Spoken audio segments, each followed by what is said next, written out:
दोस्तों, एक दिन की बात, एक गांव में एक बड़ी गाड़ी आकर रुकती है और उस गाड़ी में मौजूद जो लड़का है जो सूट बूट पहने हुए है, वह उस गाड़ी से उतरकर वहां सामने टूटे फूटे घर में घुसता है। और वह अंदर जाते ही एक बूढ़ी औरत को देखते ही कहने लगता है, माँ माँ, मैं तेरा बेटा आ गया है। इस बात को सुनकर बूढ़ी औरत उस लड़के के चेहरे की तरफ बड़ी ही गहरी निगाहों से देख रही होती है। आखिर ये लड़का कौन है भाई? अब जब वह लड़का अपनी सारी सच्चाई बताता है उस बूढ़ी औरत को, तो वह बूढ़ी औरत भी उसको देखकर रोने लगती है। आखिर वह लड़का था कौन, और वह इतनी बड़ी गाड़ी जिसको मर्सिडीज बोलते हैं, उस गाड़ी में आया था? उस टूटे फूटे घर की मालकिन, जो एक बूढ़ी औरत बड़े ही बुरी स्थिति में अपनी जिंदगी गुजार रही होती है, उसको वह माँ कह रहा है और उससे गले मिलकर बड़ी जोर से फुट फुट कर रो रहा है। आखिर वह लड़का कौन था और वह महिला कौन थी? दोस्तों, आइए जानते हैं उनके बारे में। दोस्तों, आपसे छोटी सी गुजारिश है, हमारी वीडियो को लाइक करना और हाँ, हमारा हौसला बढ़ाने के लिए हमको सब्सक्राइब करना बिल्कुल मत भूलिएगा। दोस्तों, हरियाणा के एक छोटे से गांव की एक कहानी।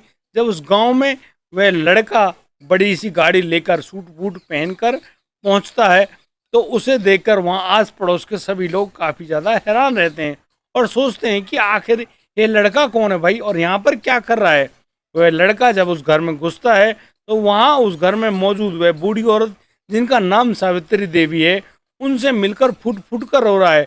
सावित्री भी वहाँ रो रही है, और लेकिन जब सच्चाई उनके सामने आती है, तो उनका और भी बुरा हाल होता है। यानी कि वह लड़का अपनी माँ को बता रहा है कि सावित्री, मैं तुम्हारा बेटा संदीप हूँ, और संदीप वह जो 11 साल पहले तुम्हारे घर को छोड़कर भाग गया था। आखिर वह लड़का क्यों भागा था अपने घर से, और उसके इतने बड़े व्यक्ति बनने की कहानी क्या है? दोस्तों, आपको रोमांच से भर देगी यह कहानी। जब उस लड़के ने अपनी सारी सच्चाई अपनी माँ को बताई, तो उसकी माँ भी काफ़ी ज़्यादा हैरान रह गई। दरअसल होता यूँ है कि एक छोटा सा परिवार होता है, और उस परिवार का मालिक होता है गजराज सिंह।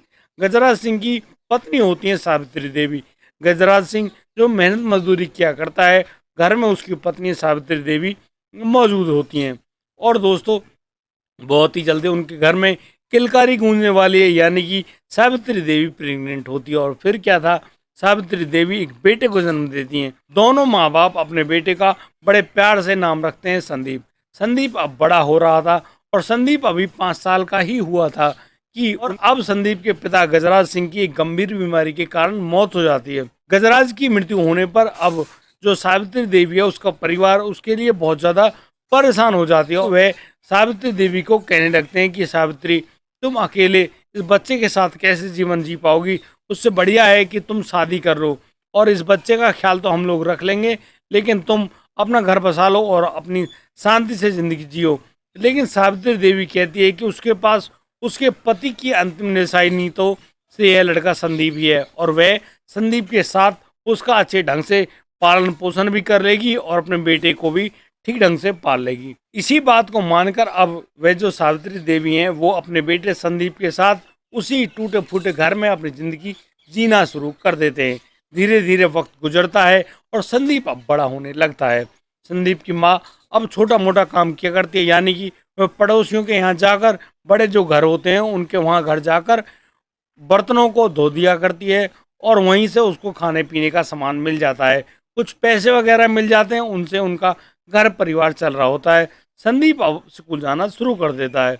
स्कूल में सभी तरह के दोस्त मिलते हैं, और उन्हीं दोस्तों में कुछ ऐसे गलत संगत वाले लड़के होते हैं जो कि संदीप को गलत संगतों में धकेल देते हैं। एक दिन की बात, जब संदीप अपने मनमानी चला रहा होता है, तो वह एक शाम देर रात अपने घर लौटता है। संदीप की माँ देखती है कि संदीप ने तो आज शराब पी रखी है, यानी कि मात्र 12 साल की उम्र में संदीप ने शराब का स्वाद चख लिया था। इस बात पर संदीप की माँ सावित्री बहुत ज़्यादा गुस्सा करती हैं, और वो अब अपने बेटे संदीप पर, जो कि प्यार मोहब्बत किया करती, लाड़ प्यार किया करती, अब उन्हीं हाथों से उस लड़के संदीप को ज़बरदस्त पीट रही थी। संदीप की इतनी बड़ी ज़बरदस्त पिटाई होती है कि संदीप बस रो रहा है, और अब वह ना तो खाना खाता है, ना ही कोई बात करता है, और बस चुपचाप जाकर अपने बिस्तर पर लेट जाता है। और वह अब इंतजार कर रहा होता है कि कब उसकी माँ सो जाएं। और फिर रात के करीब 12 बजे के लगभग जब उसकी माँ सावित्री देवी सो जाती हैं, तो अब संदीप खड़ा होता है और एक छोटी सी पॉलिथीन निकालता है। उस पॉलिथीन में उस घर में मौजूद उसके जो कपड़े होते हैं दो चार, उनको रखता है और बस निकल जाता है अपने घर से उसी रात को। वह पूरी रात चलता है शहर की तरफ और फिर सुबह पहुंच जाता है एक होटल के सामने। उस छोटे से लड़के संदीप को बहुत बुरी तरह से भूख लग रही थी। वह बहुत ज़्यादा परेशान हालत में अब सीधा बढ़ रहा होता है उस होटल के पास। उस होटल में एक मैनेजर मौजूद होते हैं। मैनेजर के सामने अब संदीप रो रहा होता है, गिड़गिड़ा रहा होता है कि उसको बहुत तेज भूख लगी है, उसको कोई भी काम दे दो, वह सभी काम को कर लेगा, लेकिन उसको खाने के लिए कुछ दे दो। अब मैनेजर उसके लिए कुछ खाने का प्रबंध करता है और उससे कहता है कि तुम हमारे होटल में कोई भी कार्य नहीं कर सकते, क्योंकि हमने अब छोटे बच्चों को होटल पर रखना बंद कर दिया है। लेकिन यदि तुम ज़्यादा ही कह रहे हो तो मैं तुमको एक छोटा सा मुख्य कार्य सौंपता हूँ। होटल के पीछे की साइड में वहाँ बर्तन मांजने का काम होता है, वहाँ जाकर तुम बर्तनों को साफ कर दिया करना। इस बात को सुनकर संदीप की आंखें चमक उठती है और संदीप अब उस होटल के पीछे चला जाता है और फिर वहाँ पर बर्तनों को साफ कर रहा होता है। इसी प्रकार से उसका वक्त गुजर रहा होता है और वह वहीं उसी होटल में खाना वगैरह खाता है और बस उसी होटल के उन झूठे बर्तनों को मांज रहा होता है। इसी प्रकार से वक्त गुजरने लगता है और लगभग 2 साल गुजरने के बाद एक दिन उस होटल मैनेजर को एक बहुत ज़रूरी काम आ पड़ता है उसके घर। वह अब उस लड़के से कहता है कि भाई देखो, मुझे घर पर बहुत ज़रूरी काम है और तुमसे गुजारिश है कि तुम अब होटल की अच्छे से देखभाल करना, यहाँ पर कोई आदमी गड़बड़ ना करे, इस बात को नज़र में रखना और कोई भी ग्राहक यहाँ से मायूस होकर ना लौटे। अब इस बात को वह संदीप अपने दिमाग में रख लेता है। अब वो होटल मैनेजर तो चला जाता है अपने गाँव, लेकिन अब पूरे होटल की देखभाल क्या करता है वह संदीप। अब तो बैंक मैनेजर को एक लड़का मिल गया था, वो बिना पैसे का, जो कि उसके ना रहने पर होटल को ठीक ढंग से संभाल सकता था। फिर क्या होना था, अब तो जब होटल मैनेजर को मौका मिले वह अपने गांव के लिए रवाना हो जाता और पीछे से उस लड़के संदीप को सारी जिम्मेदारी सौंप कर चला जाता। वह देख रहा होता है कि संदीप तो बहुत अच्छे से उस होटल का देखभाल क्या करता है, संभाल लेता है और उसकी खास ज़रूरत नहीं पड़ती है। लेकिन दोस्तों, एक दिन एक बड़ी गाड़ी में एक व्यक्ति उस होटल में पहुंचता है। यहाँ पर जब संदीप अकेला होता है उस होटल में, यानी कि जो होटल मैनेजर है वो अपने गांव गया होता है, तो उसी समय संदीप उस होटल में बैठा हुआ होता है।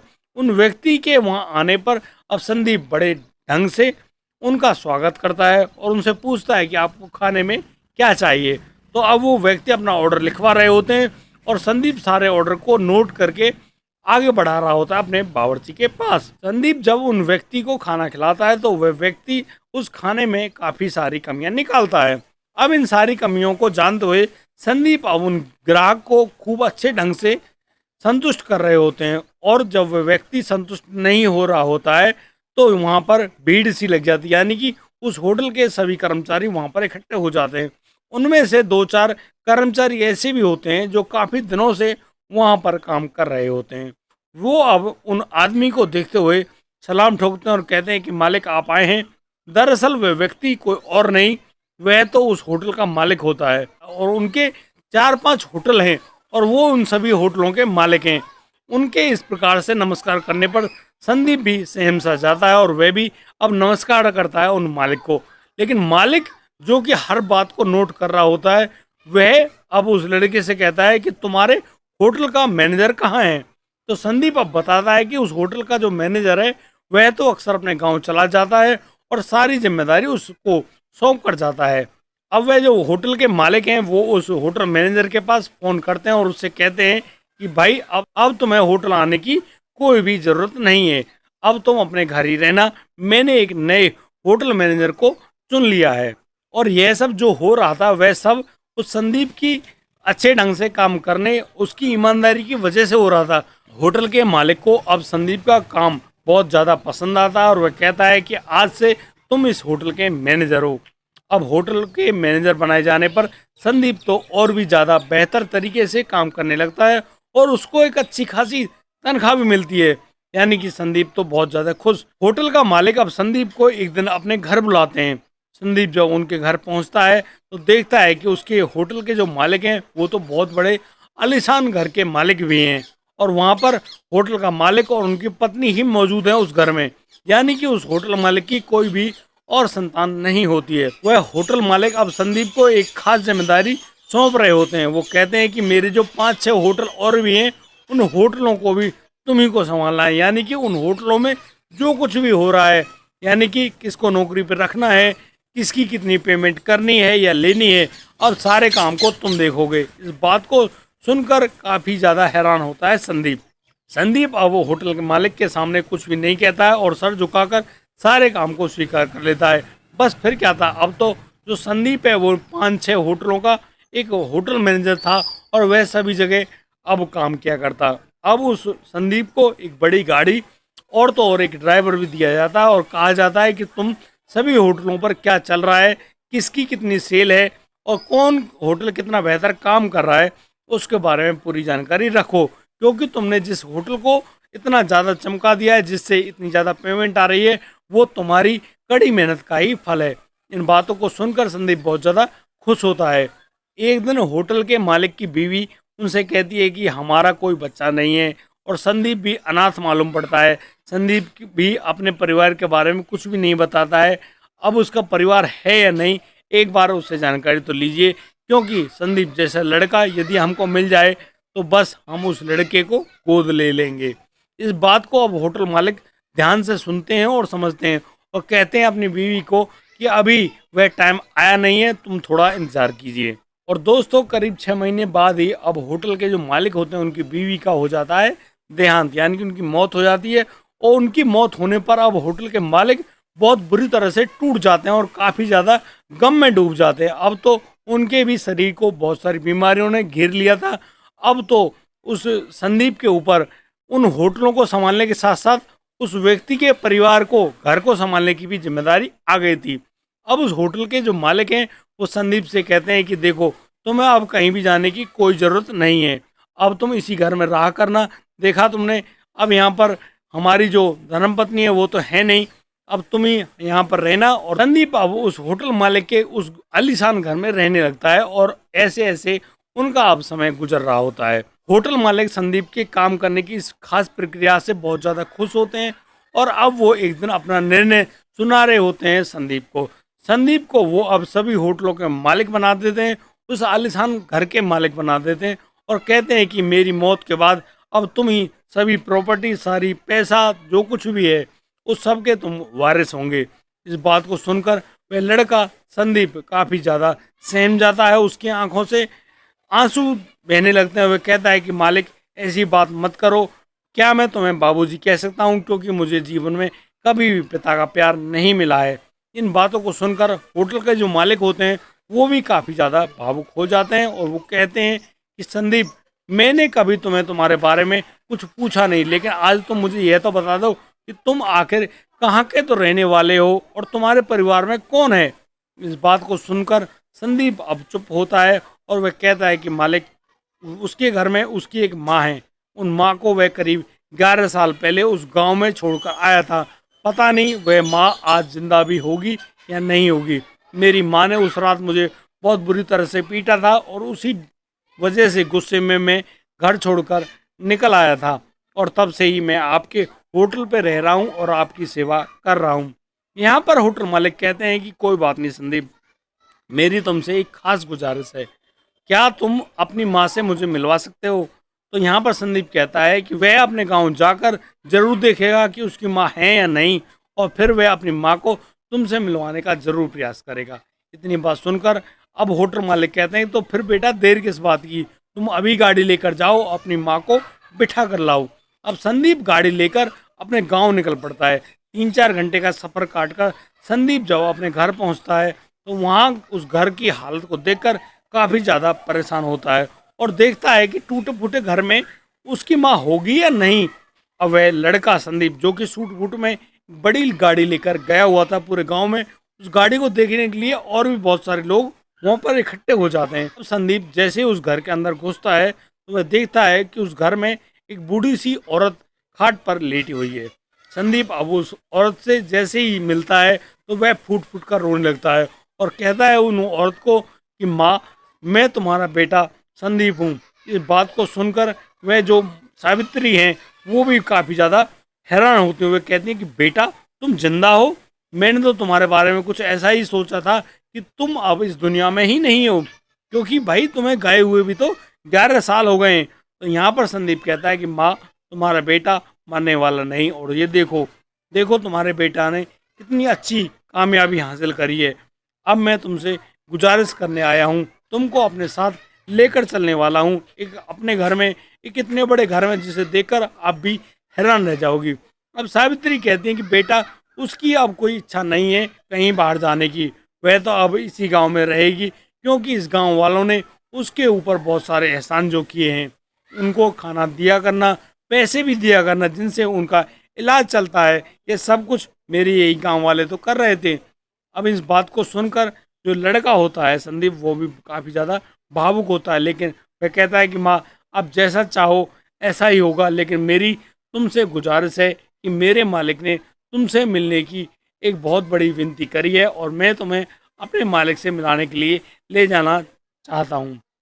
इस बात को सुनकर अब सावित्री संदीप को मना नहीं कर पाती और फिर संदीप के साथ गाड़ी में बैठकर चल देते हैं उसी होटल के मालिक के घर पर। अब घर पर पहुंचकर संदीप अपनी माँ को अपने होटल मालिक से मिलवाता है, तो दोनों तो होटल मालिक जो होते हैं वो काफ़ी ज़्यादा भावुक होकर उन सावित्री देवी के आगे हाथ जोड़कर विनती कर रहे होते हैं, गुजारिशें कर रहे होते हैं और कह रहे होते हैं कि तुम्हारी जैसी माँ होना तो इस दुनिया में पॉसिबल ही नहीं है।